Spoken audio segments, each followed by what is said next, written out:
هلا فيكم. اليوم سويت معاكم مقبلات من رمضان. كل عام وانتم بخير، شهية وسريعة وشوفوها ما شاء الله، وإن شاء الله تعجبكم. بسيطة وتابعوا الفيديو. عندي أول إشي هنا القالب تاع كب كيك، راح أدهنه بزيت أو سمنة كويس. وعندي هنا عجينة كبة، اللي أي عندكم عجينة كبة راح تكوريها تقريبا قد بعض وبتحطيها هيك بالقوالب. طريقة سهلة وبسيطة وجربوها وراح يعني تطلع لكم روعة. جربوها وادعوا لي. وبتعملوها بأي إشي عندكم هين.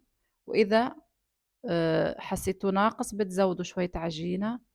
وبعد ما تخلصوها بتحطوها على الفرن من فوق ومن تحت تقريبا 20 دقيقة لغاية ما تحمر معاكم. تخلوها شوية تبرد وبعدين طلعوها من القوالب وبتحطوها بطبق. وعندي أنا هنا لحمة مفرومة جاهزة مع مكسرات وبصل.